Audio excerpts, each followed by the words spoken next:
I met the Lord. Got a new way of speaking, new way of teaching, new way of preaching since I met the Lord.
Good evening.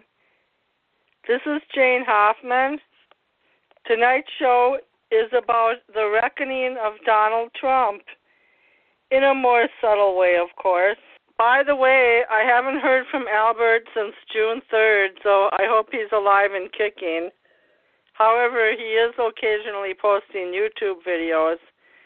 The jury is out on John and Ben, and Don will be calling in soon.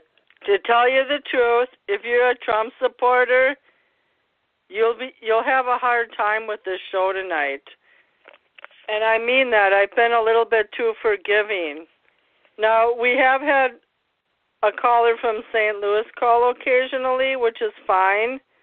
His name's Pianke. But your calling card is not just being black and voting for Trump. That's not your claim to fame. You need legitimate reasons why you support Donald Trump. And I'm talking to you now. You're not a great person if you support Donald Trump unless you're solely supporting him on the basis of pre-shaped policies that fall in line with conservative mantra that go far beyond the caricature of Donald John Trump. I'm going to read to you something that I fell upon in the New Yorker today by complete surprise, and I can build that on political science theory, which will make America a stronger nation, not put it back into a retro type style atmosphere of the 1950s where nationalism is outdated. Upon the election of Donald J. Trump in November 2016, Obama made a very profound remark that said, we're going to have to redesign the social compact, and I know how to build a bridge to that new social compact. Now, you can translate that to John Rousseau, the social contract, and I will sum it up after my summary. I see Don on the line. Don, I have about a 2-minute intro. The morning after Donald Trump was elected President of the United States, Barack Obama summoned staff members to his Oval Office. Some were fairly junior staffers and had never been in the room before. They were somber, hollowed out, some fighting tears, humiliated by defeat, fearful of an autocratic moving in with vans pulling up to the door. Although Obama and his people admit that the election results caught them completely by surprise, He said, "We had no plans for this." That's what one staffer said. The president sought to be reassuring. "This is not the apocalypse," Obama said.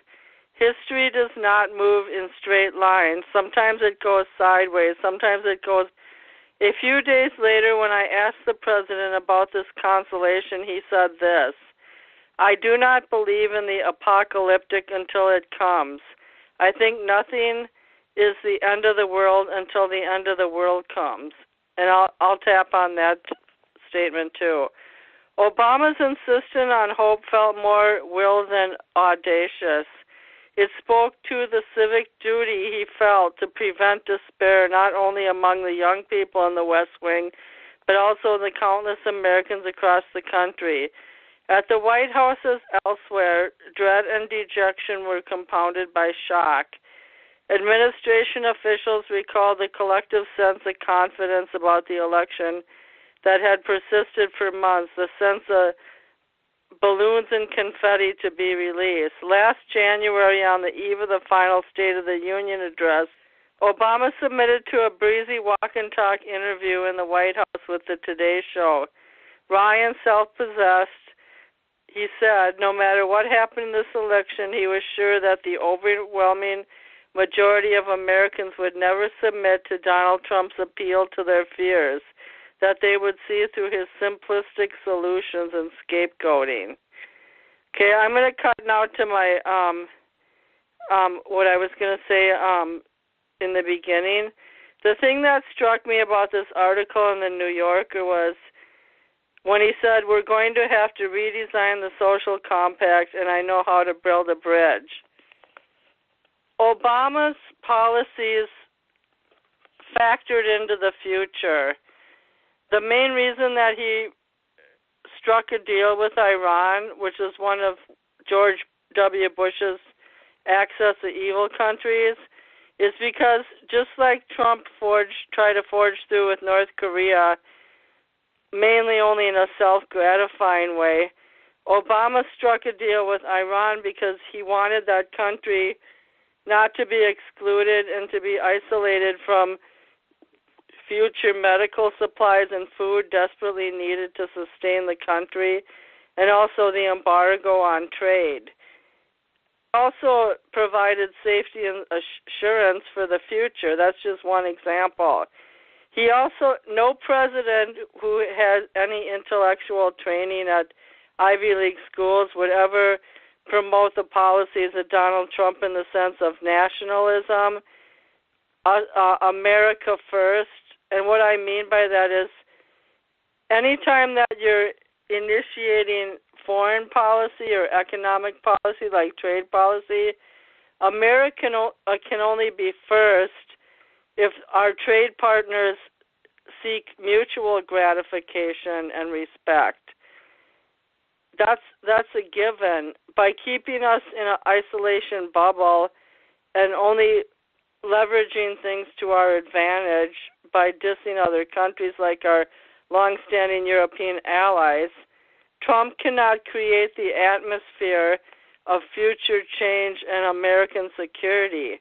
The last point I want to make before I bring Don in is that what he was talking about, the social compact, on a negotiational terms in which America is divided like a veil, kind of like the temple that was split at the time of Jesus' resurrection. Trump does not have that smooth partnership in which he's trying to appeal to all Americans through his Twitter account or through his White House correspondence or through Sarah Huckabee Sanders.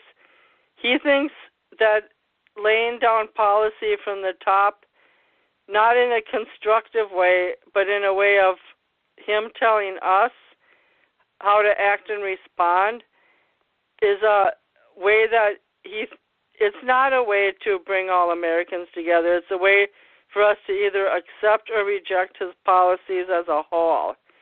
But in the light of the bigger picture, he always factors himself and his ego and what he has to gain or lose from the situation, which is a blended mix of psychoses, if you really think about it.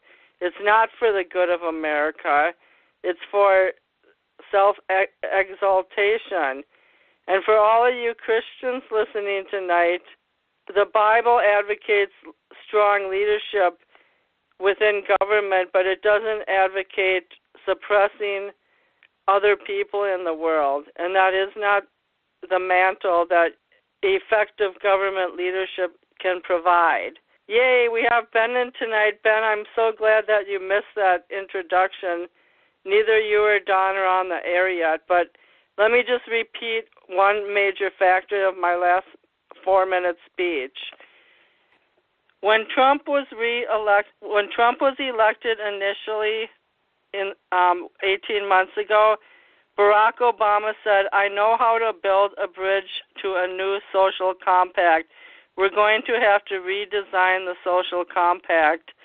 What that means in terms of 16th century philosophy by John Rousseau and 17th century by Thomas Hobbes is that the social compact is translated into the social contract, in which the operation of government only exists by the leverage and operational will of the people. Therefore, the public has to decide, and there has to be a consensus on how the government operates in order to protect and maintain our rights. With the election of Donald Trump and his pervasive view of nationalism, I do not see that happening on a holistic level. Maybe through mechanical tinkering, like the way he's tried to experiment with the North Korean leader, it could be effective, but he also has to develop a strategy in order for both countries to remain safe. However, Ben did miss the bulk of what I was trying to say, but I'm going to pull Don in first because he's been on hold for 8 minutes, and then I'll pull in Ben. Good evening, Don. Did you agree with anything I had to say about my theory on what Barack Obama's first impressions were of Donald Trump's leadership? I have no idea. How's the weather? Well, you better have been listening because you're a bad pupil. Honey, that gibberish was gibberish beyond gibberish. I wish that I could tape it. Oh, I am. But it wasn't gibberish. It was, okay, you're on mute for 60 seconds. I'm pulling in Ben. Hi, Ben. Hey. I'm shocked, amazed, and happy you called in. The thing is that I had found something accidentally in the New Yorker magazine today, and believe it or not, the remarks of Barack Obama on Trump's newly elected presidency were not all negative. So he was reflecting within 3 weeks of this was early on, like right after the election, he was reflecting on what a Trump presidency might mean, and he shared some of his views with the New Yorker. So basically he just said, I don't believe in the apocalypse. It's not the end of the world. And he also said that a new social compact/contract has to be created in order, for the nation to keep going on in a public kind of leadership. Yeah, he's always trying to use words like social compact and social contract and democracy and stuff because that's his grassroots bread and butter. He tries to manipulate without going straight to the negative. Don't you think that comes from his days of, first of all, political training at Harvard? Where he went to his undergrad and then later law school. Don't you think he's probably touching on some of the same philosophers that I learned about? You mean his grooming days, when people were grooming him to be a random president that came out of nowhere? He's a community organizer. Don, I took you off mute, but I don't know how early he was being groomed. It took him a while to become senator. But did I just go on speaker? Not on mine. Not for me. Oh, Don, hey, I didn't mean to be rude, but if I spend 6 minutes doing an intro, and I know you walked around in 100-degree weather today, you could have something more viable to say than... Hey, Don. Ben didn't even hear the scoop, and he had something to say. Well, no, I heard some. That's after you re-synopsized everything. But the bottom line is that what is printed in a book and what is reality are kind of two different things. There's a naivete about Obama and the liberals of a beautiful life, and this is not, a war, that things can get better. That kumbaya is totally against reality. And what he said back then to the New Yorker was just kumbaya for everybody else. And, he knows that, just like Ben just said, he was groomed by people who actually were dedicated to some sorts of destruction. And, that's just a fact of the matter. So whatever was written, whatever you... Ben and Don, that's a better analysis. Another person at that time who was doing a summary said, Trump, the frequencies of white rural life, the disaffection of people who felt overwhelmed by the forces of globalization, who felt unheard and condensed by the coastal establishment. Yet Trump himself, by liberal consensus, was a huckster mogul of the social media age, selling magic potions laced with poison. So Who wrote that? It was a writer. Can you give me a second? Yeah, you got to quote that right. It was someone from the New Yorker making an analysis. Sounds okay, like an idiot. Wait, you guys. Let's just get back on track a minute, okay? Let's get back. Richard Rorty wrote a book called Achieving Our Country, and he wrote, the non-suburban electorate will decide that the system has failed and start looking around for a strong man to vote for.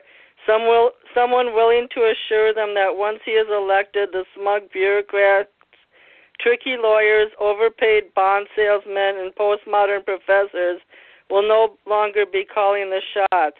One thing is that very likely to happen, that the gains made the past 40 years by black and brown Americans and by homos will be wiped out. Jocular contempt for women will come back into fashion. All the resentment which badly educated Americans feel about having their manners dictated them by college graduates will find an outlet. Do you think that's true? No. Why are there so many female mayors? I think that's a little strongly worded. Like, not every Trump supporter from rural America is a sexist. Yeah, that doesn't make any sense at all. That's another idiot that you quoted, but that's fine. I mean, answer this question. Why are there so many female judges, mayors, CEOs, and managers nowadays? More than ever before in history. If we're such a misogynist country, also, Trump's considering two female judges for Supreme Court. Exactly. That whole narrative is gone. I mean, that's just a 60s narrative that keeps being, it's basically a fairy tale. I guess the thing that I liked from the article, and Don is the only one who had the benefit of listening to it, is when Trump won, Obama did not panic or freak out like the rest of the liberals. He said the world isn't ending, we're going to take it in stride, and the social contract is going to have to be remolded. Now, the only thing that really irks me, about Trump is his appeal to pre-World War II nationalism. I really don't think his version of nationalism can work in a globally complex world. That's a point right on end. Some of the things that he's done are positive. They needed to be done. It's just that he's doing them with a nationalist bent that is against anybody not of his color. Well, but excuse me, but we're a nation. Why not have a nation that's nationalist? I think the strain of his nationalism goes, what I gather from his verbal effigies is that he feels like America's being dissed in some way, but right now Canada's being dissed with the steel tariffs. Like, they weren't trying to take advantage of us, but yet they're suffering now from his kind of like, you wouldn't want to say reverse policy, but his newly initiated policy. You think Canada is suffering? Do you honestly think Canada is suffering? Because they have much higher tariffs than they did before, and then they're cutting up virgin land in Minnesota to develop a new polymet mine, which is everything Minnesotans are against, because the Lake Superior National Forest has never been touched in that way. Congress approved 6,000 acres of land smack in the middle of the Superior Forest, and now it's going to be conditioned for mining, which is going to affect the waterways of Canada, Minnesota, and downstream to the Mississippi.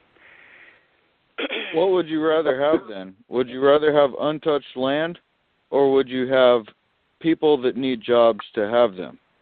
Because it's kind of a mixed bag for me, because my mom grew up in a mining town, and after the iron ore was gone, they made taconite, and sometimes they close and open 6 months a year, like it's rotational, and that area has been oppressed forever. But in some ways, I feel like their time has come and gone. Like, they got most of the good iron ore up there.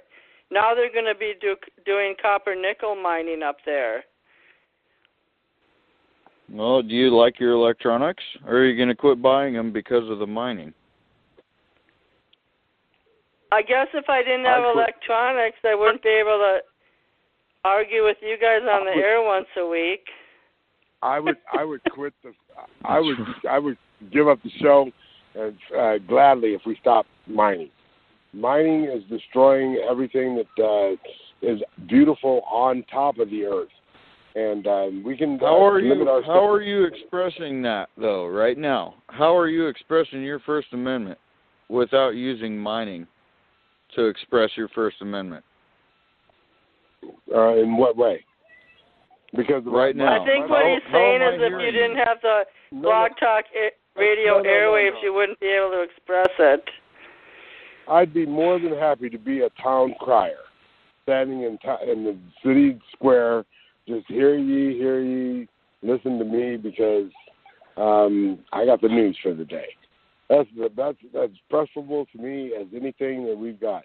We've got a caucus system here in Nevada for our politics that is just the old-fashioned way, where people go to the caucus areas and they congregate and make sure that they have a time to network and get the vote out.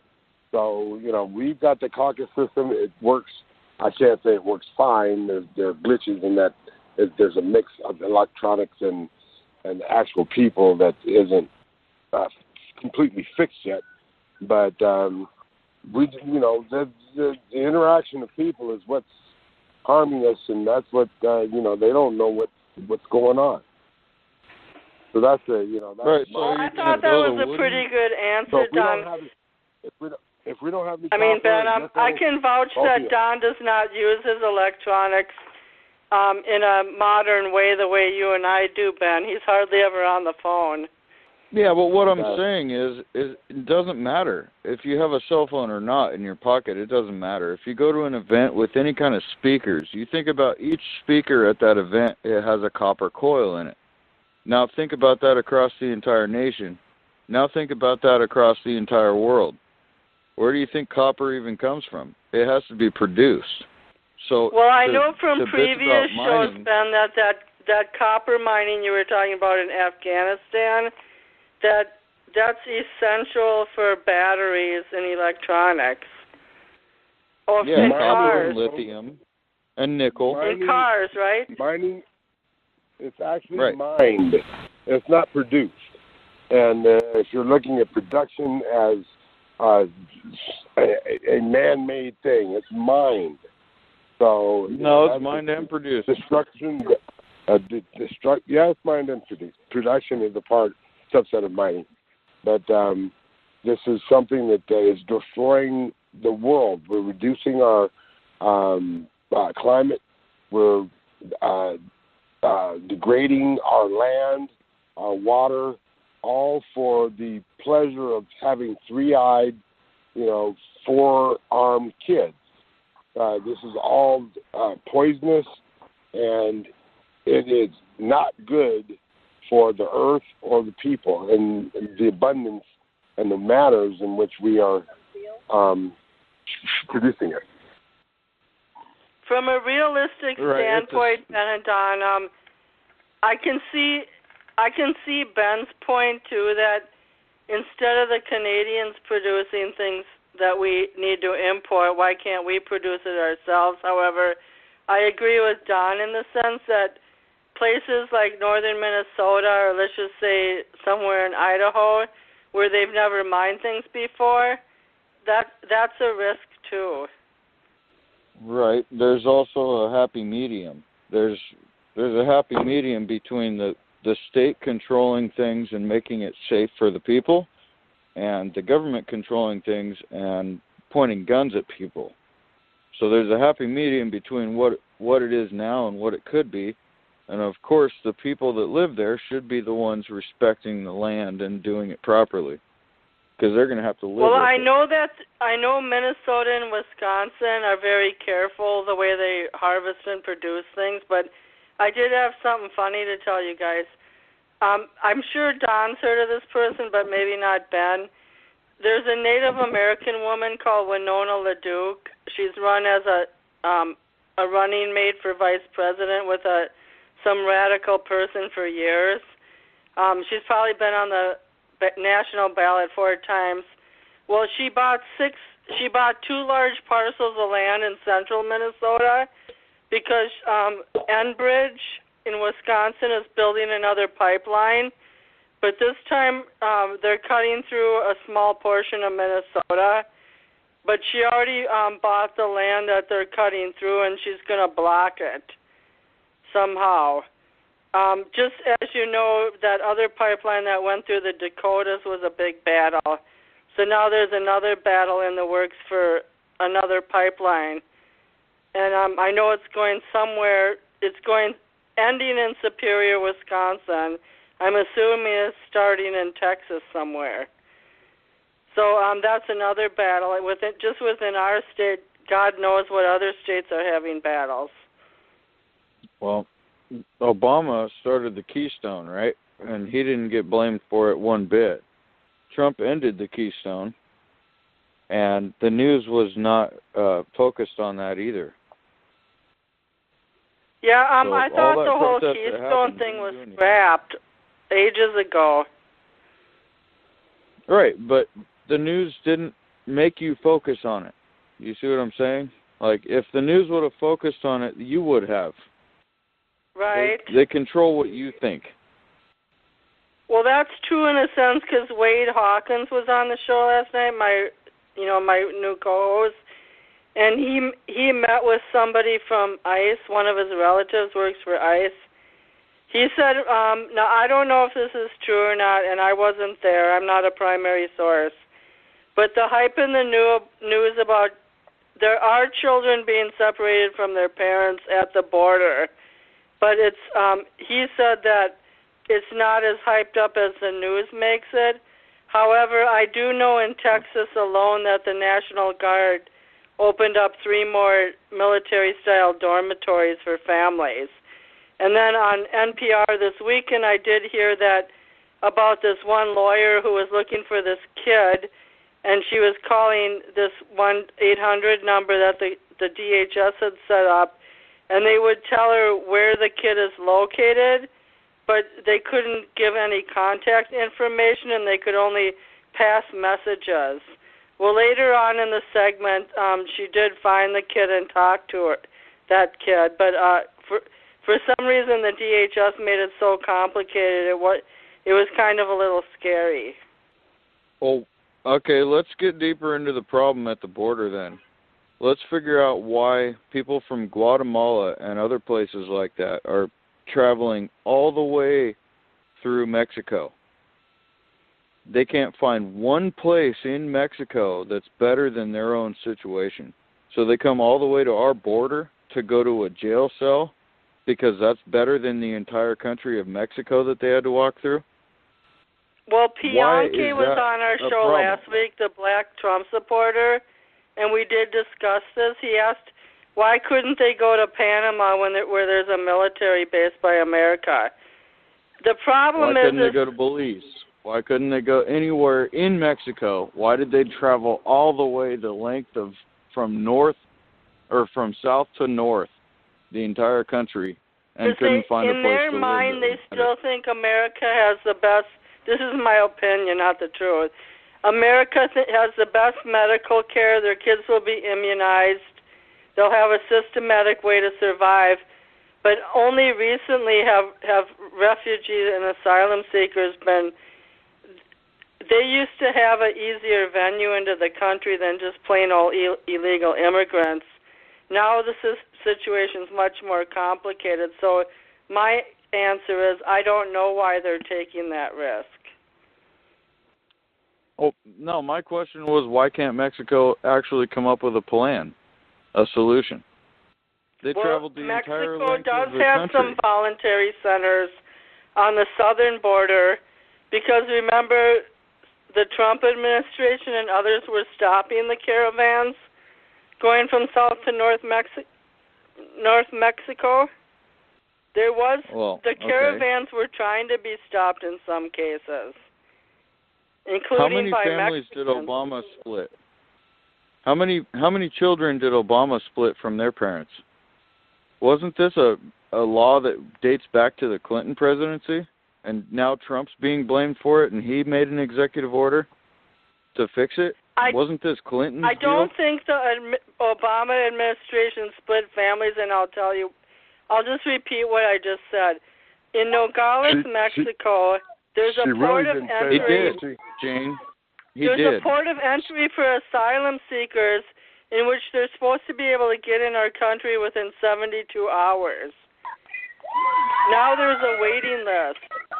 And the last time there was a waiting list was in 2010 when there was an earthquake in Haiti. Don, can you mute the kids? For Christ's sake. Yeah, no, they're muted. I'm at a baseball game right now.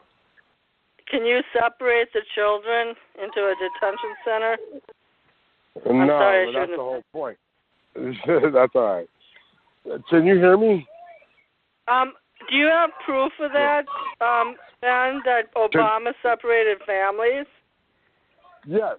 There's proof. My only proof is from news articles that actually make the point that it's the same problem that's being emphasized nowadays. It's the same problem that goes all the way back to the Clinton's presidency. So why is Trump being blamed now? Well, I have to go back. I have to go into Facebook and find. I have to find a message that was sent to me by an activist in order to answer that question. So you guys keep talking while I look. It's about or just look for an actual article, not from a message from an activist. Because I don't want to hear it from because he said that Obama was guilty of something, and he has more information than I do. Go ahead, Don. Hush. Sorry. No. I'm to tell you the truth, we covered this last week. The whole episode last week was on immigration. All right. Well, the bottom line is that this is nothing new, Jane. Wake up. This the Obama administration and the Clinton administration, the Bush administration, they all had detainees of Hispanics. Now, this is historic because this is including Muslims. It's including a certain religious factor. And the main thing is that this is something that's been recent and immediate. These detainees of the children, even though they have been separating them occasionally, didn't happen in these types of numbers. One, because it was deemed unconstitutional, and it still is until it's going to be looked at. But two, they've sent through. When I say they, I mean the Salvadorans, Hondurans, Guatemalans, they sent these kids up pretty much on their own. And in a lot well, of I know instances, some kids that crossed the border by themselves, and that was the that's risk what the parents were willing to take.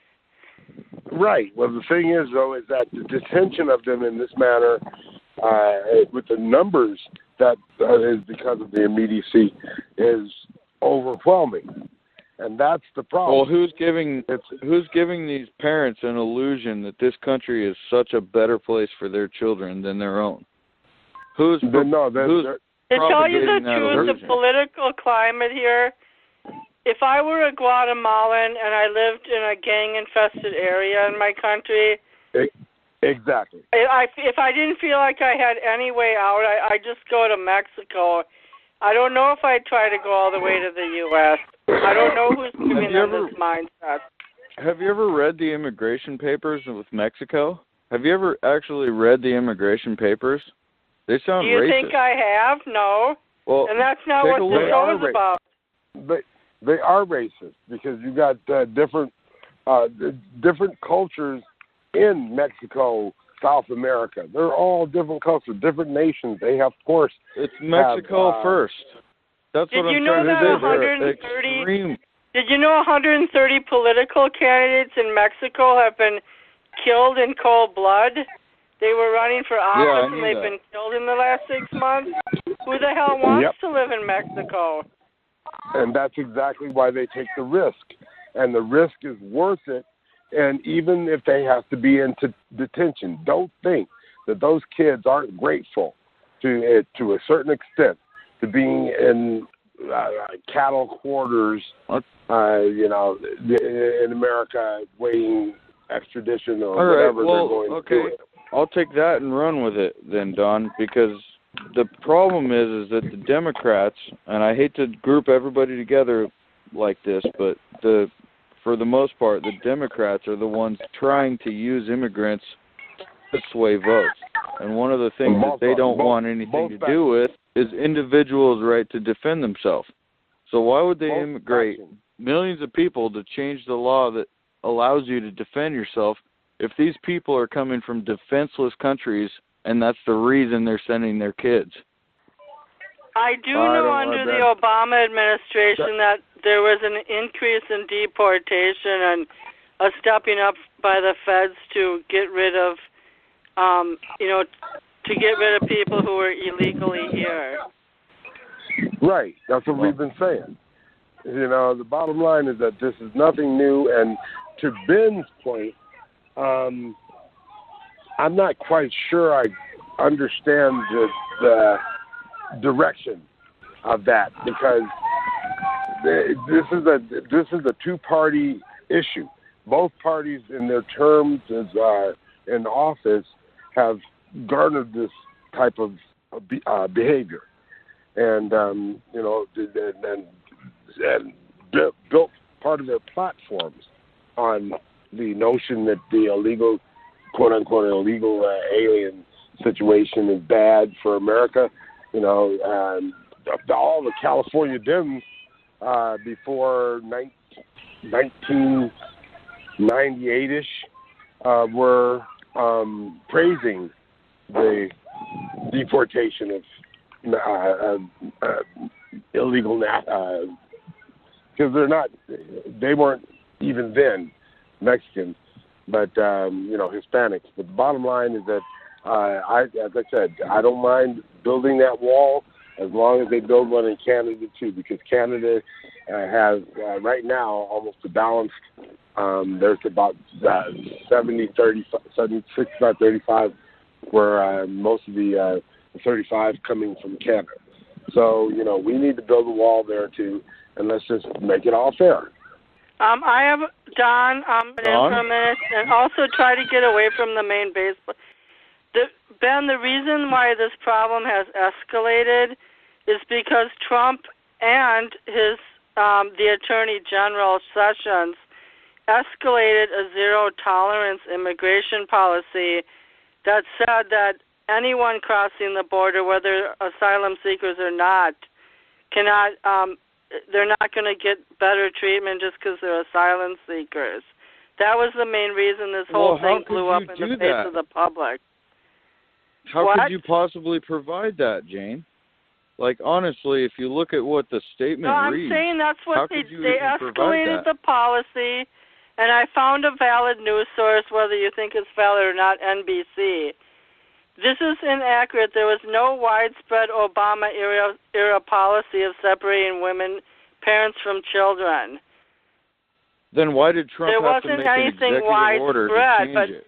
I remember reading during the last week's show that Jeff Sessions specifically said that there's not going to be any special protection for asylum seekers, which according to the Constitution, there is supposed to be special protections for asylum seekers. Well, did you answer my question, though? Why did Trump have to make an executive order to change what's been going on? I have to look back on page 1 of the article. What? We're talking he did it so he could stop the backlash. Because there was a policy in place. There was a policy in place, but where did that come from?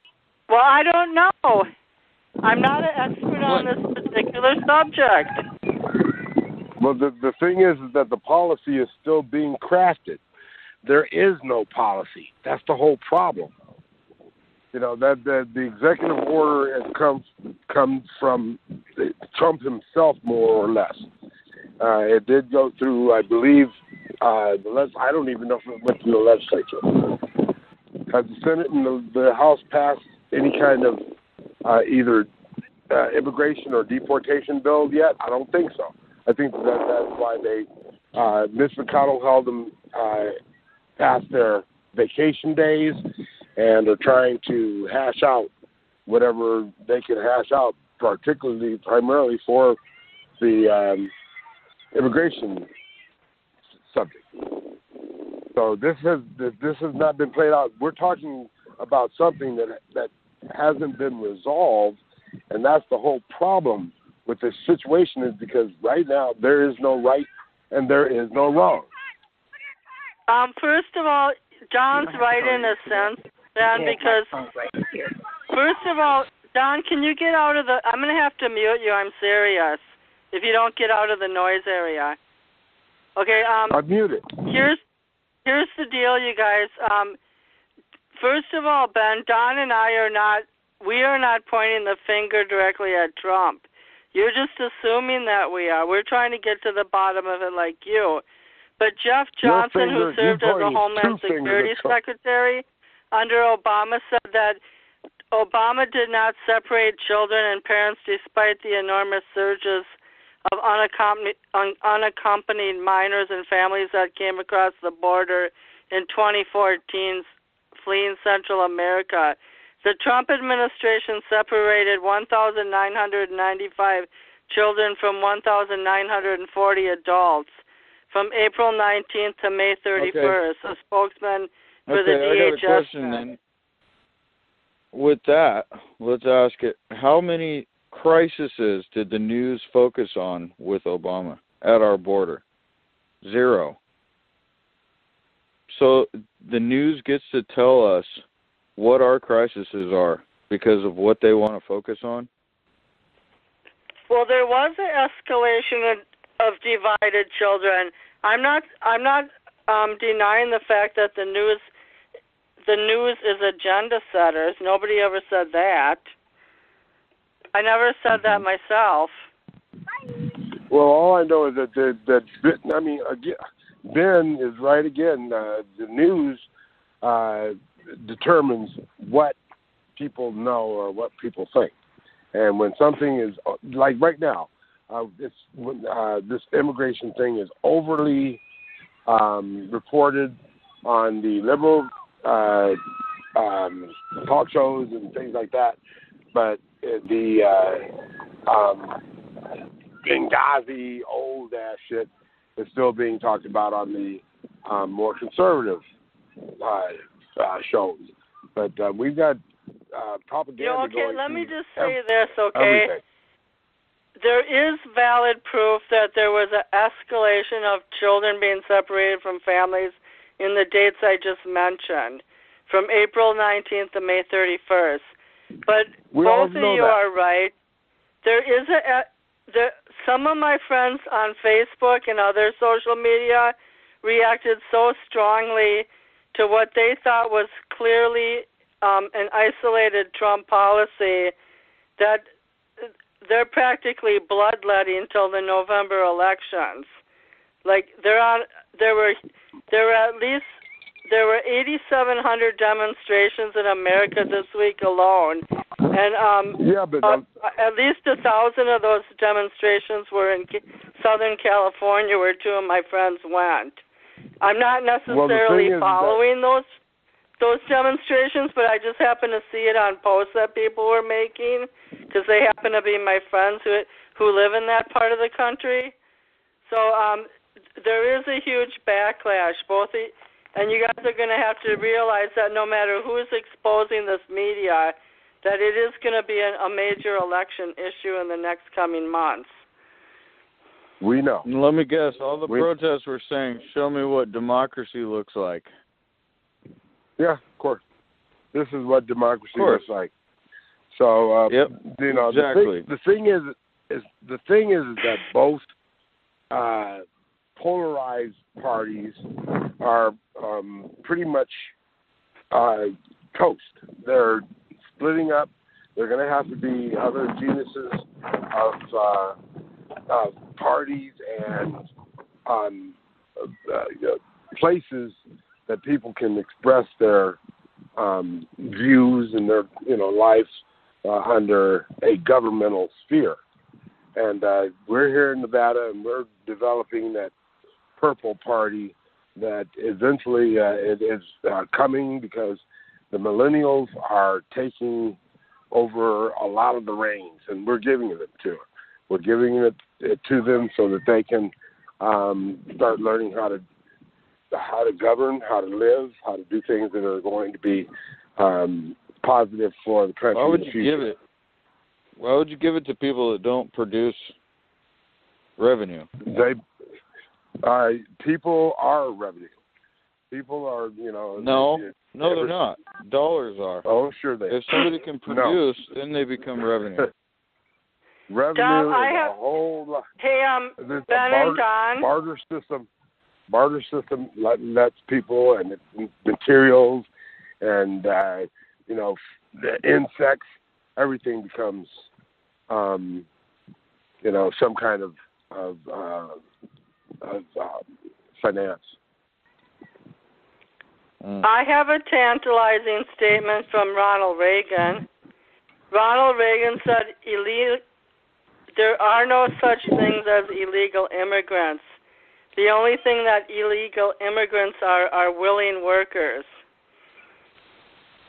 Well, that's not true, because people that cross the border illegally become criminals. There's a way to do it, there's a way to not do it. That's why I like E-Verify, because I've told the story before. Often as a kid, I'm down at San Diego border, and in the morning I see truckloads of pretty much white men bringing up. They were truckloads, busloads, carloads every morning, bringing up. That was probably in the 1980s, Don. Don, that was in the 80s. 60s. It was in the 60s, 70s, yes. And it happens today. I don't know. I don't know why. No, it doesn't. It happens more discreetly through tunnels and stuff. Oh, well, it's because they're already here. They brought up enough migrants there where they can work anywhere. They've got enough housekeepers. They busted some of these hotels in the country. Reduce half the staff. Did you know there's an exodus of Mexicans going back to Mexico? The ones who are already established and lived here 30 years, they're going back. Right. Doesn't matter. It doesn't beat the flow. It's not like it's more than they're coming in, because you'd have to know exactly who's coming in to know what their number is. You can never figure out who's coming in if you don't have a border. California has no clue on they only have an estimate on how many illegals are there. There's way more than anyone can predict. They sure like to be sure of their vote numbers, though. El Segundo is 98% resettled illegals. How do you think Maxine Waters is going to win again? I don't think it's El Segundo. It's another city closer to San Diego. Oh, Maxine. But Maxine was in the news this week, Ben. Low IQ. I'm sure he knows. I'm sure he knows. I know. Hey, listen, you guys. I have a quote from John Meacham. He's a historian. He said that, you know how Americans keep saying separating children from families? Well, that's not American. He said less than 100 to 200 years ago, there were, like in the 1930s when there was the Depression, we sent a lot of illegal Mexicans back to Mexico. There was this one guy who was a novelist. He ran under the Socialist Party, but there was a big backlash against illegals during the Depression, and they got bused back to Mexico during that time. And these types of policies have been going on and off for years in America. Well, I just feel bad for the people that try to use the migrants to vote our rights away. They think that all migrants are good because they're going to come here and be able to be manipulated into voting a certain way with their agenda. But I think even George W. Bush was kind of naive when he gave a blanket. Remember there was an issue about immigration in George W. Bush early term from 2004 to 2008. No, I mean from 2000 to 2004. And he gave the migrant workers a blank pass to stay here without any fight about it. I was even kind of upset about that at one time. Well, all of this backfires, and, just like tech is going to backfire, everybody's going to be a goofball. But, Harry Reid, he insisted on, he lobbied for and got passed the 50-person rule in the Senate instead of 60 for Supreme Court judges, and that's going to come back. That's going to come back and haunt us probably. So there's unless we can get a real wave in the Senate. But we're looking at the fact that things that happen, I think, are progress. Are regressive, and Ben he's talking about the immigrant or the way that they come back and supposedly stuff the ballot. Don't get it twisted. A lot of these immigrants are Republican, and they will, once they receive the change status, they're going to vote for the Republican Party and forget who. I doubt it, because a lot of what makes me nervous about that is because a lot of them are very low IQ and easily manipulated. Because they're coming through out of fear, and the ones that are promoting social pleasures are the ones that are manipulating their votes. Say, vote for us, and your kids are taken care of on one side, and the other side sounds angry and rude about migrants, but what they're really promoting is individual security. Yeah, so and that's the thing. It doesn't sound good when you're in a group. But that's the thing, though. Most countries in the world, but ours and a couple others, are dictatorial in some form or fashion. Monarchical, dictatorial, oligarchical, fascist, straight up. And these people are used to that. And the Republican Party represents that much better than the Democratic Party. It's like too much. They've got when you've got too much, you don't know what to do with it.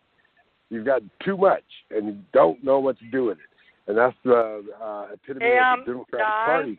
right now.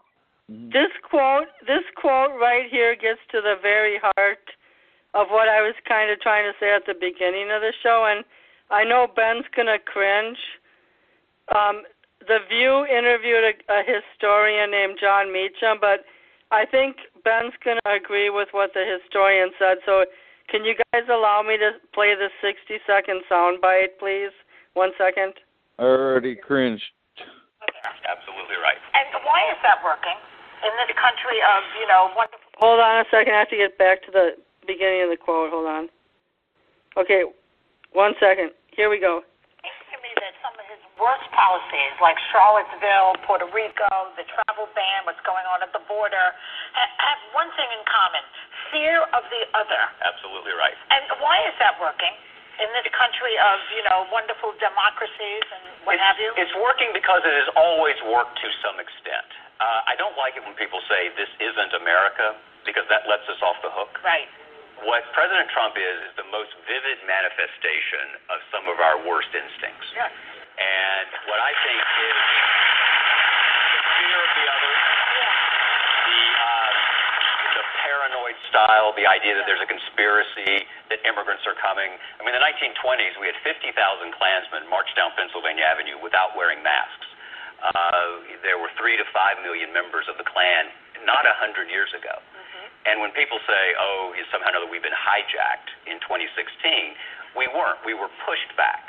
And to some extent, what the president's governing on is a politics of grievance and white nostalgia, honestly. Oh, yeah. Yeah. And fear. Okay, so do you agree with that? No. How could I agree with any of that? But he said that in the 1920s, X amount of Klansmen marched down Pennsylvania Avenue without masks. So they were asserting whatever rights they thought they were asserting. He was proving one point when he abandoned one point to say that. So why didn't he just finish the first thought? He had to jump to that. That's 45, I don't know, I think what he was really this is nothing to be well, some people should be ashamed, but basically there is a sense, and I'm not saying Trump holistically abides by this, but when people feel, even I lived in Los Angeles, right? I taught all these kids who had, they had first-generation parents here. Some were collecting welfare, some were pushing carts, selling things. But there is kind of like an inner fear in some parts of America that somebody is taking something that you want. And I was in a store I think it was church or a store, and it was a restaurant, and a lady said, can you believe these Somalians that they just come up to the welfare office and they get what they want? If they need it, they're going to get it. And they're taking away our money and our resources. She was probably between 65 and 80 years old.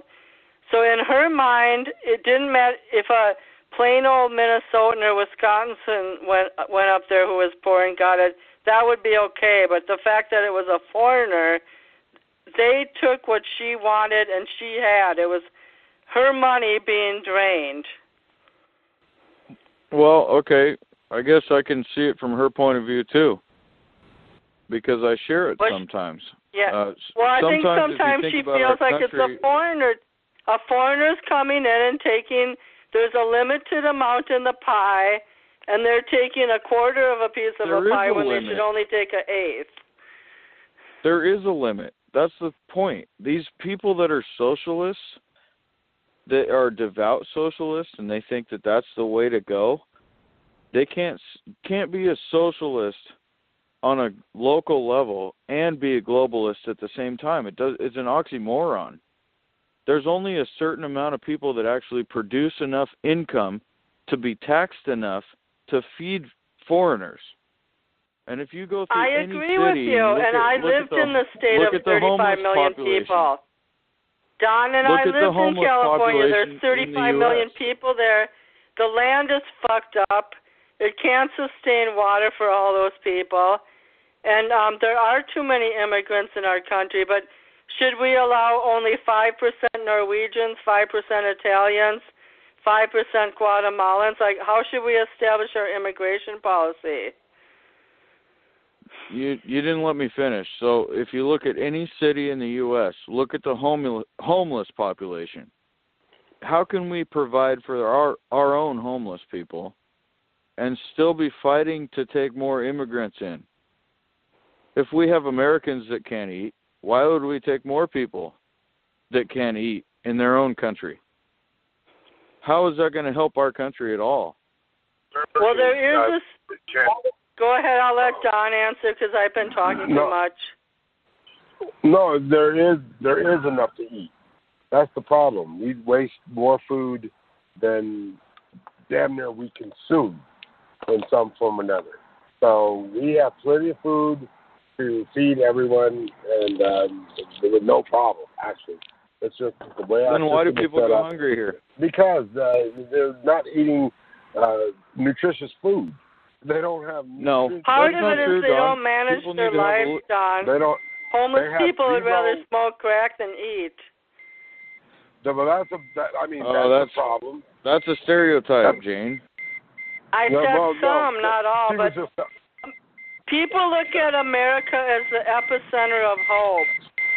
We're the vortex of salvation where... Who's Don, is that your phone? Okay, I'm going to mute Don for 3 minutes. I'm sorry. Okay, listen, guys. Right now, Europe is having a huge conference because Germany's thinking about sending some of those Syrians back. They can't sustain them all. Italy's up in arms because they can't feed all the immigrants. This is a huge problem. Don, you're not on mute, but you're on warning. Well, that's because when we talk about the Bible and everything else, the meek shall inherit the earth. This is it. We're talking about drastic change in demographics and birth rate. People are going to have to get over it, and the only way to do that is not with nationalism, but with cohesive cooperation. You're pivoting, Don. The white man is going to have to. He's going to have to give up. Well, one thing, Ben, that the Book of Revelation says that in the end times, a lot of people are going to be moving to and fro about the earth. Now, a lot of these crises are caused by wars, and the Iraqi war caused a crisis. It caused ISIS, and ISIS invaded Syria. A lot of these crises I haven't heard one thing about ISIS since Trump has been president. Now, is that the news' fault, or did they disappear? No, that was my own brain talking. So what happened to ISIS then? Where'd they go? They're gone now. What happened? They're not gone. They're still terrorizing I haven't heard about them in the news. It's not helping anything with the news. There's like 16 terrorist organizations in northern Syria and the border of Iraq that are still harming people, but we don't even hear about our involvement in Syria, so that's part of the news' fault. They choose to tell us what they want. America's involved in the Syrian war, but we hardly ever hear about it. Okay, I pointed out one thing, though. Don, you pivoted. From the beginning of the show, you talked about the wall. You want a wall along Mexico, you want a wall along Canada. And then you just now pivoted back to saying that nationalism is not the answer. So which is it? The wall. Do we have a nation or are we globalists? Wall and nationalism are two different things. A wall is just they're not two different things. You can't have a nation without a border. You can have a nation without a border. You can have people there, or you can have boats. You got Chad. You can have all kinds. You can have all kinds of things that can delineate. Maybe we should move them all to Puerto Rico, for Christ's sakes, where there's no electricity.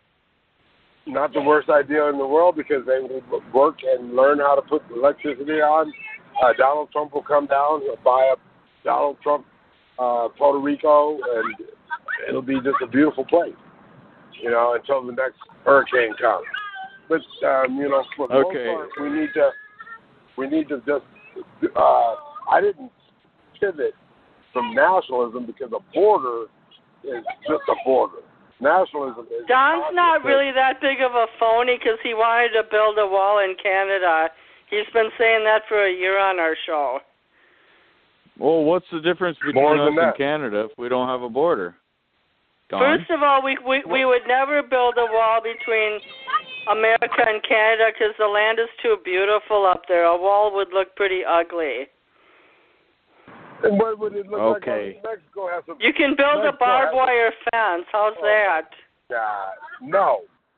Canadians don't. They're deceitful people. They're killers. They will jump over that and build tunnels. You're full of shit. Okay. They're British subjects. They're submissive. Okay, They're as bad as those damn Norwegians. Those Norwegians are just really horrible people. And, well, you're not knocking me. I'm Swedish and Finnish, and I don't have hairy knuckles. And they should. Oh, yes. Okay, yes, by the way, you guys, we're only making the show 75 minutes tonight. I know Ben's on a time crunch, and Don's at a baseball game. So we have... No, okay, I wanted to get to something really important. Okay, let's let Ben talk. I promise I won't interrupt you. But, Don, thanks for sharing. Go ahead, Ben. Okay, I don't know if you guys saw the grilling of Rosenstein this week, but I watched it when I was at work. Rosenstein got his ass handed to him by Congress, by Jim Jordan, Gohmert, there's a couple others, and I can't remember the names. I did watch it. I watched the whole thing. You sent it to me. I managed to watch it. He still didn't release the papers. Right, exactly. But so the Democrats that were there were trying to distract from the meeting that was there, talking about the border crisis. That's not what the meeting was about.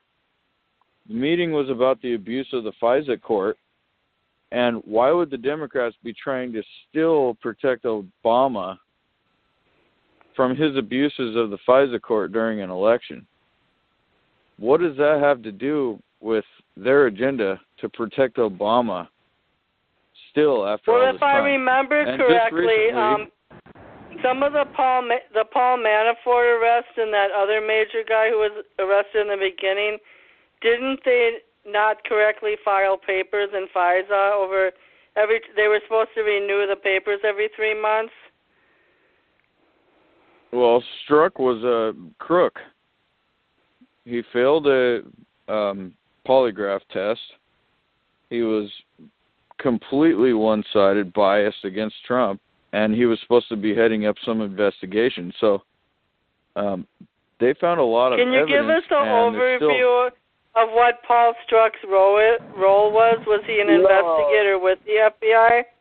He was second in command. All crooks. They're all crooks. You know what it really comes down to? This is just like anything else. It's a he said, she said game. No, it's not. No, it's not. Even Bill Clinton said that. Bill Clinton said in an interview this week that we'll never know what the impact of Russia was. He said something like the blowing of the wind could have changed the election. And we don't know what was on that woman's dress either. So you're just in the dream world. Did you really have to bring that up? You're not in the Me Too movement. You've exploited thousands of women. Right, but the bottom line is that I left it before it was called exploitation. The bottom line is that we're talking about the FISA court has been the whole FBI. What are we talking about? The CIA, the NSA, they're here to destroy lives. They're not here to protect and serve or anything like that. It's altruistic. They're here to invade. I guess what we should examine, Ben, is first of all, I was kind of impressed by that congressman who was drilling them with the questions. The one that you sent me the Jordan? YouTube video of. But the fact of the matter the fact of the matter is President, never in the period of American history has a president been so much at odds with the FBI. Now, maybe Hoover was more dominant than a president in the past, but I don't really know where to go with this. Maybe you could explain in a little more depth what's going on. Well, should he be friendly with the FBI, with the leadership that tried to undermine his own election? Should he just be friendly now that he won? He's not the type of person to take heart to that much criticism. So, and the way that Donald Trump expresses his anger, I don't see how he could really present a poker face to the public. He's not very good at putting up a false front. No, Jane. When he's the mad, people know it. Law enforcement. And he also tweets about who he's mad at. So, no, you're right. He should be mad at the FBI, but he should also explain in Obama-style language that let the investigation run its course, and I'm not guilty, so it's going to come out that I'm not guilty, and be professional about it. He knows that taxpayers are pissed off and tired of paying for crap. Why should he be friendly about it in a quote Obama-style language? F Obama. Everybody knows what he was. He was a big joke. I'm surprised the country stayed apart. Well, you called him a moronic. You called him a moronic socialist, but you used you called him a moronic Marxist. And if with the slip of the tongue, you almost called him a moronic Muslim. 4 hours. Yeah, I didn't say that. That's not even close to what I was saying. You said in a text to me he was a moronic Marxist.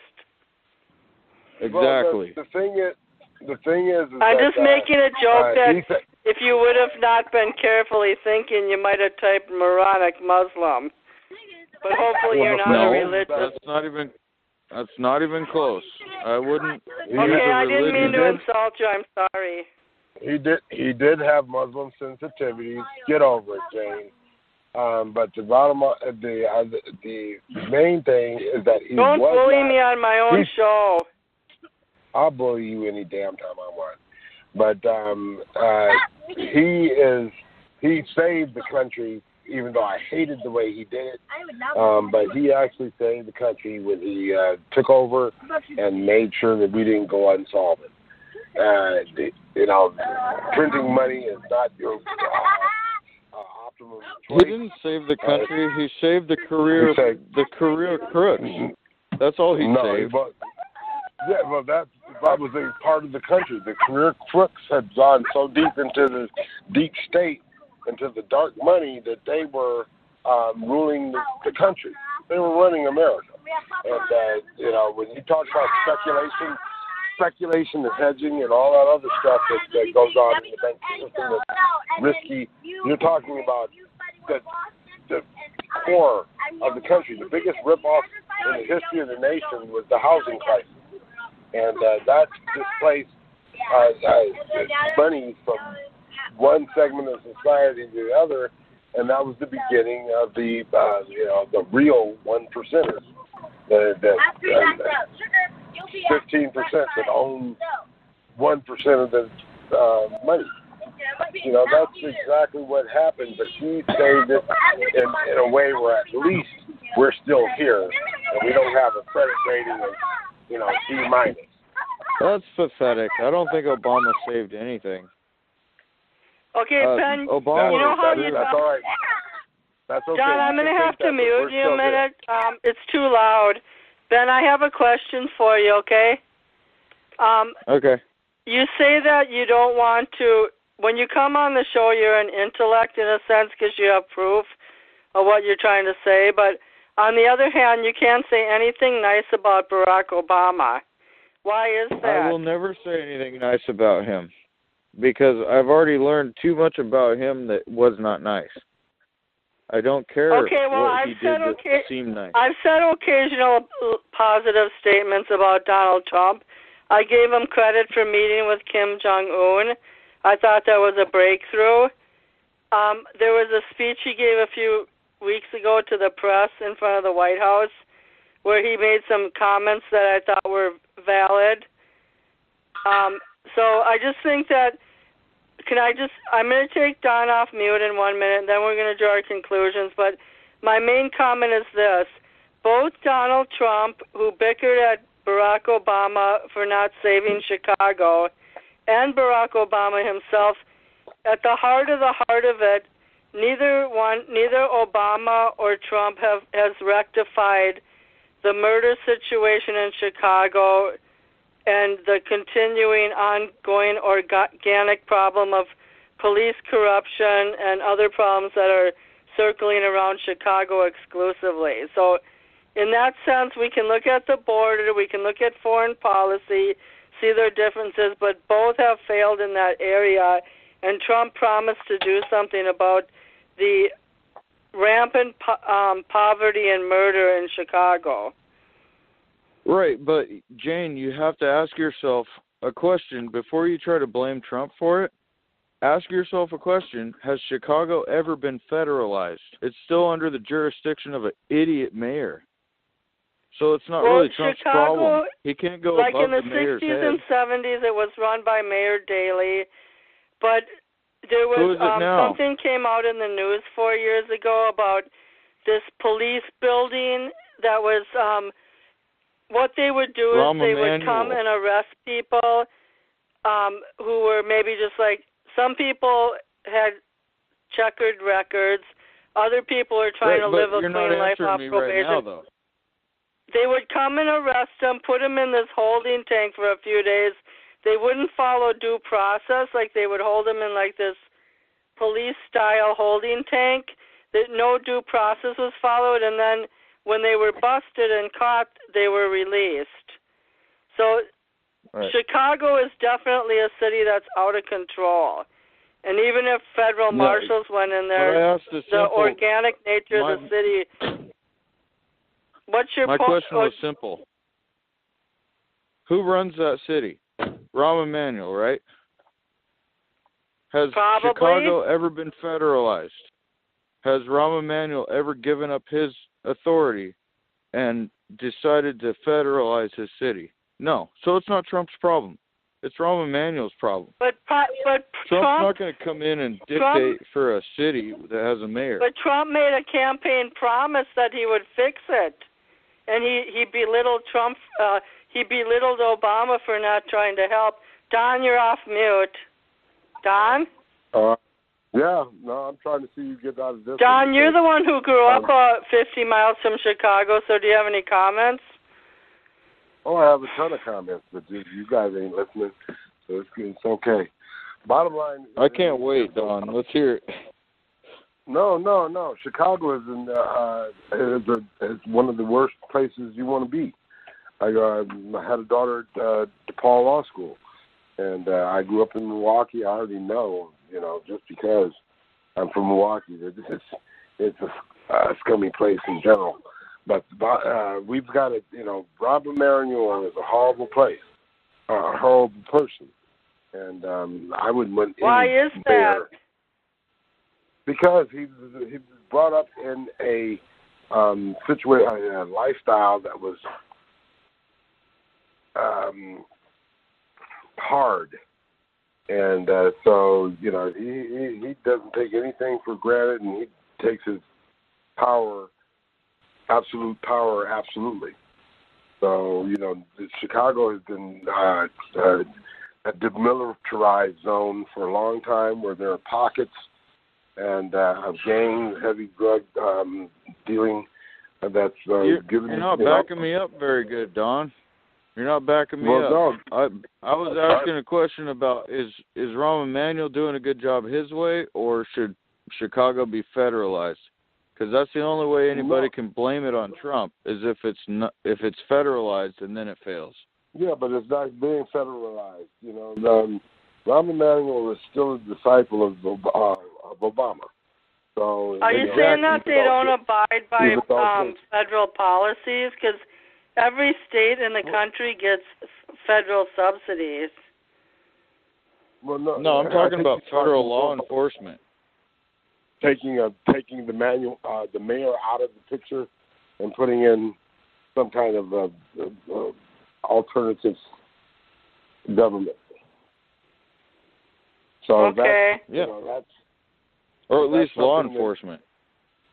Well, he's got too much power. All these people are crooks. You know, everybody who is Trumpetic has something on everybody who's Obamic, and everybody who's Obamic has something on on people who are Trumpetic. So this is a situation where nobody wants anything to come out. You know, that's why we that's why we got Obama in the first place. America was already set on moving away from the George Bush term because he was one of the worst presidents ever. And in terms of the fact that George Bush. Well, he helped No Child Left Behind. It doesn't matter. Who gives a shit? What are you talking about? That's the worst piece of legislation probably ever. And I worked for it. I got to work under that contract, tutoring kids in homes. I don't care. The bottom line is that. All right, I got one more. Hold on. I have one more current thing to bring up. Okay. I don't care if we go 15 more minutes, you guys. I just don't want to do a 2-hour show tonight. Okay, so go ahead, Ben. Right. Okay, one more thing. It's current right now. Eric Holder is popping off at the mouth on Twitter right now, and not to say that he has any kind of jurisdiction over anything anymore, but he's saying this madness needs to end with the investigation of the abuse of the FISA court. Doesn't that sound like a guilty man? What do you? He was in charge of Fast and Furious. Right. And Loretta, I'm not going to say he and Loretta. Eric Holder was the Attorney General, right? Yeah, and he was part of the Fast and Furious, where they moved a bunch of weapons through the border to the cartels and then lost them all. Right. And that's the same. Like, whoops, where'd they go? Maybe they went to secret training camps in Central America. Well, they killed agents. I know some of those weapons killed our Border Patrol agents. Right, and Andy that's not cool. I remember that story now. It was at least 6 years ago, right?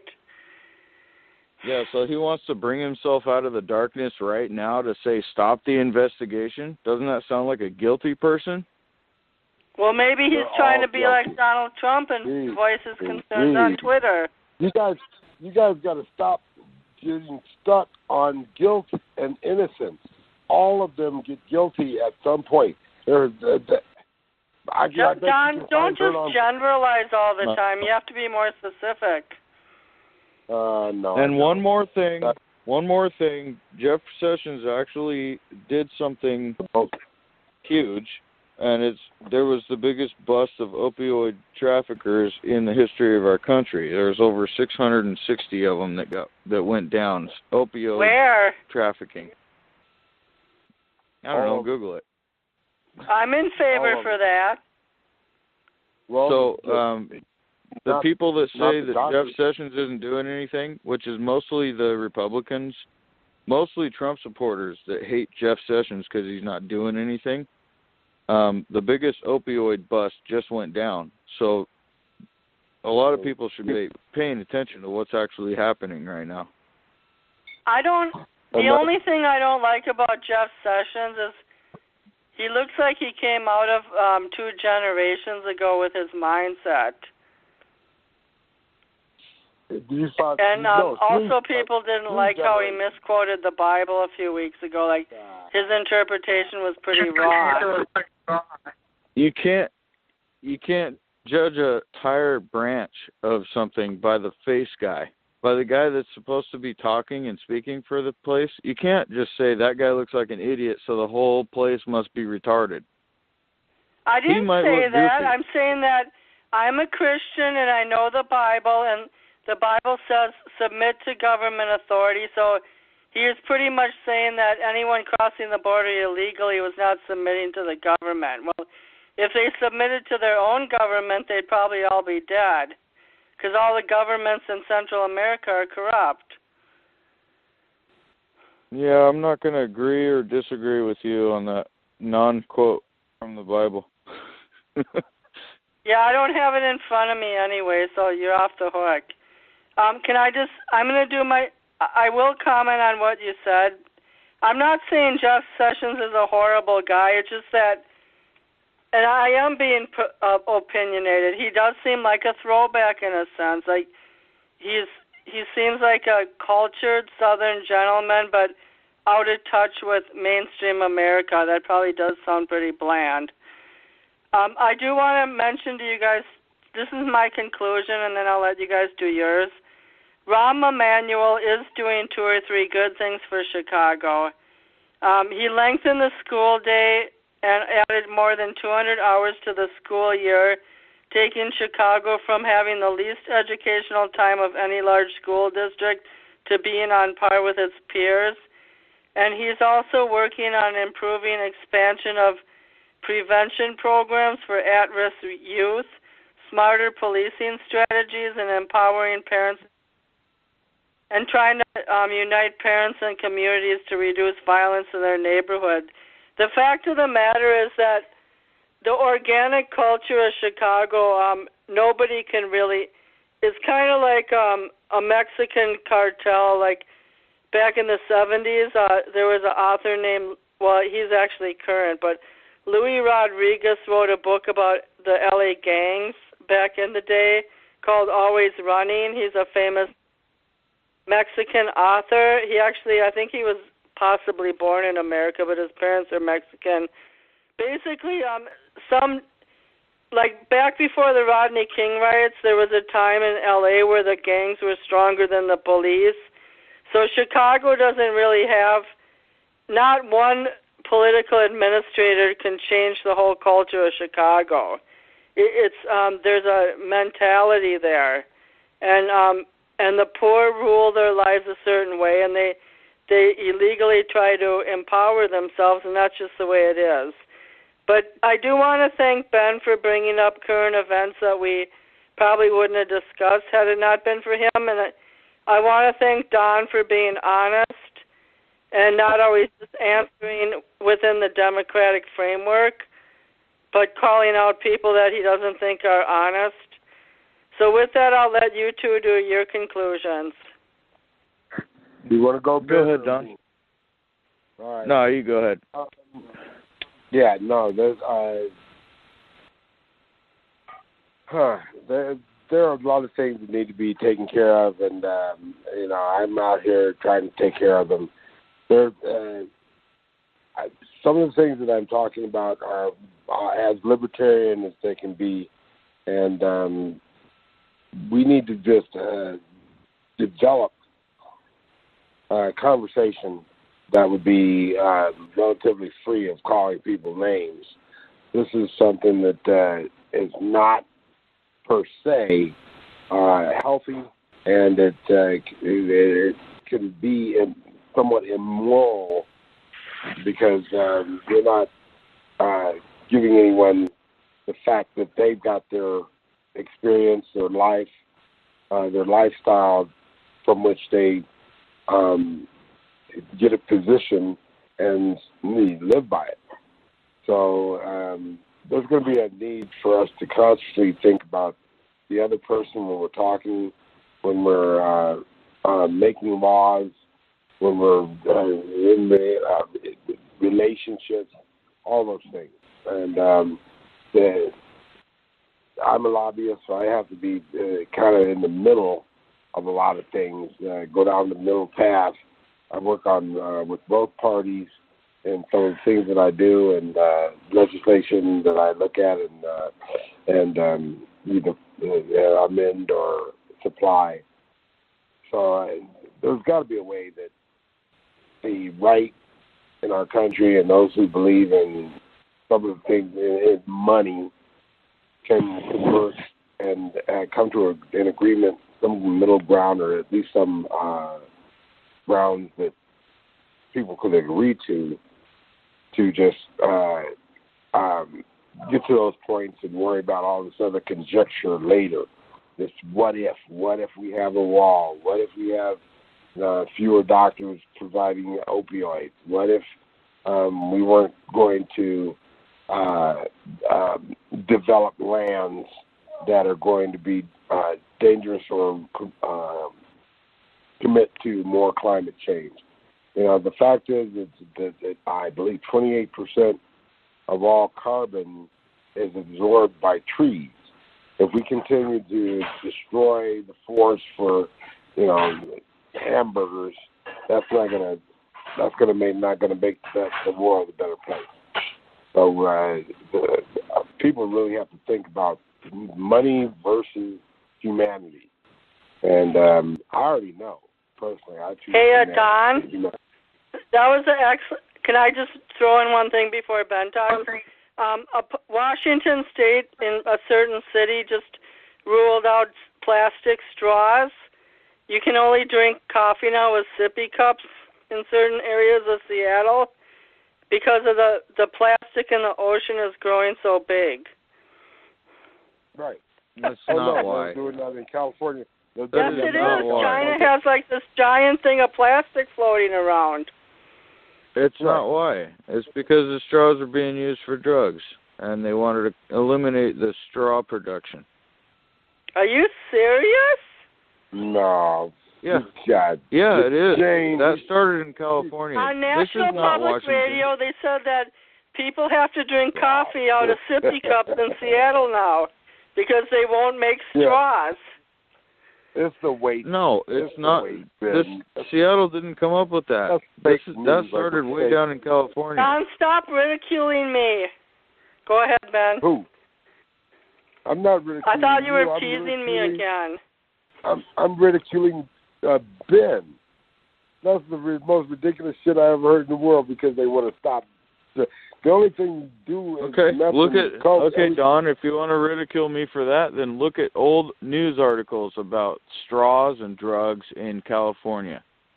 Because this happened at least 2 years ago. Now we legislated it. Ben lives in that part of the country, so we should give him the benefit of the doubt. It's purely environmental. It's purely no, it's not. It's people go in there and grab handfuls of straw. Hey Ben, do you drink at Starbucks? No.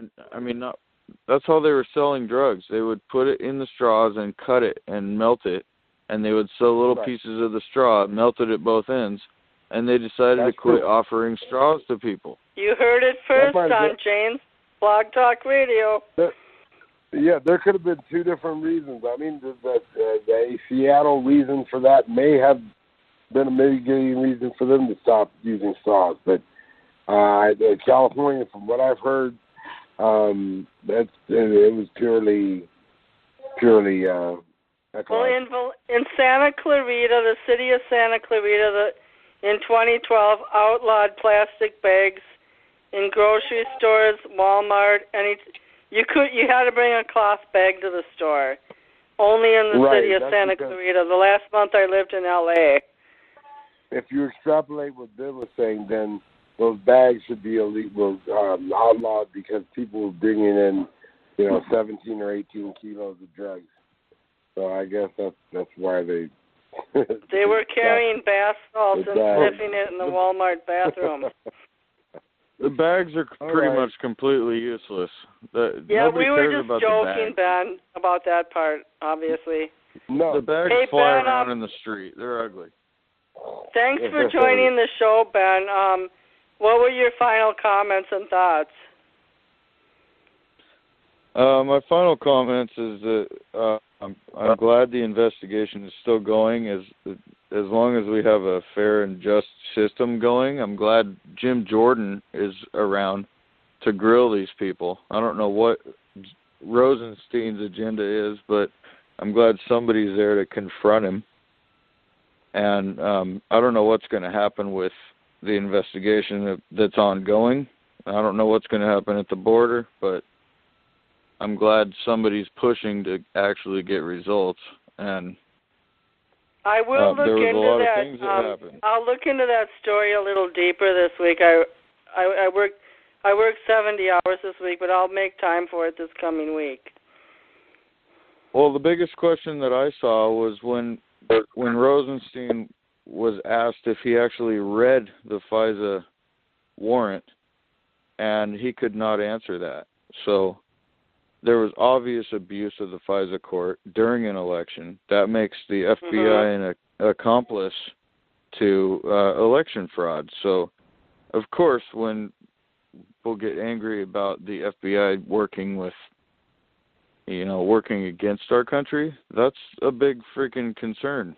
When they're involved in election fraud using our own FISA court against a candidate, that's a concern. And the media can't just flip it around and say Russia did it, because that doesn't make any sense. Just like when Clinton was overshadowed with Whitewater and stuff, I don't like the fact that there's an investigation hanging over a new president's head, be it Republican or Democrat, unless it was out-and-out treason. So I just think that, yes, it's weighing on me too, but even, like I mentioned Bill Clinton earlier, he's on a book tour this week. He even said the Democrats should focus on the midterm elections, not the Mueller investigation. So he's making reasonable statements, and he's a past president. No, he doesn't want to go to prison. Clinton? We're talking about Clinton here. And those stupid Me Too people, those stupid Me Too people brought up in his interview, should you have apologized to Monica Lewinsky? Well, I'll take it right out of the John Yoder playbook. In this case, Monica seduced Bill, and Bill had a weakness for women, so it's not his fault. And that's the He Too movement that should be coming up any minute now. The He Too. There should be a hashtag movement. I wanted your butt, and I got it. There you go. And that's the women's side of it. That's the model. The He Too movement. I'm glad he's writing a fiction. I made a joke to you guys earlier that Bill Clinton just published his first work of fiction, and I thought Ben would take the bait on that. I did. No, didn't you get my response? No, I didn't get it. Oh, I said, well, his first work of fiction was his presidency. Nope, I must have missed it, but when he got elected in 92, I bet you were only 7 years old or so, right? It's okay. I started paying attention really closely around then. Okay, well, with that, let's end the show on a happy note. And I'm glad John didn't call in late because I have a big day ahead of me tomorrow. So anyway, just remember, if you don't like what the government's doing, buy a piece of land and protest where they're building the pipeline. With that, I'm going to play one of John's songs, and thanks for joining us. I'll see you guys next week, possibly. Goodbye. All right. See you later. Bye, Jane. Good night, y'all. See you, Don. See you, Jane.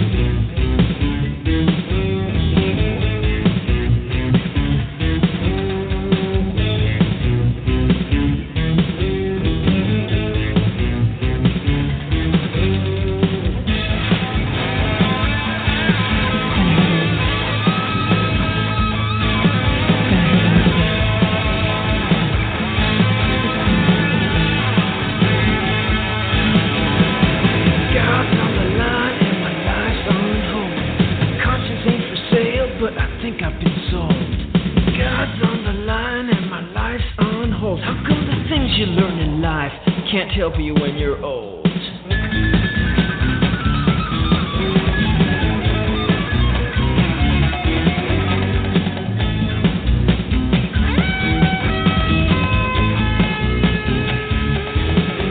got the cushion for the pushing of the love so true. When she's talking to me, I know she's looking at you. She says there is no other, no need to question why. She's always on the phone to another guy.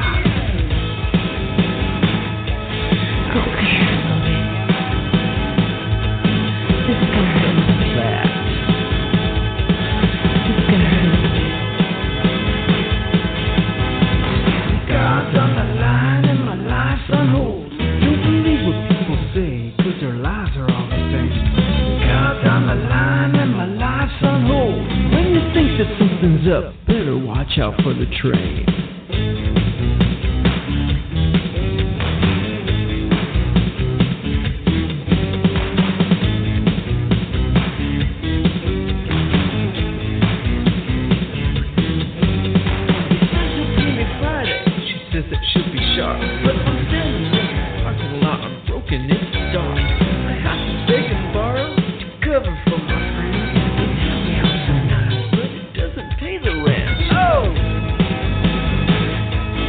It's gonna hurt.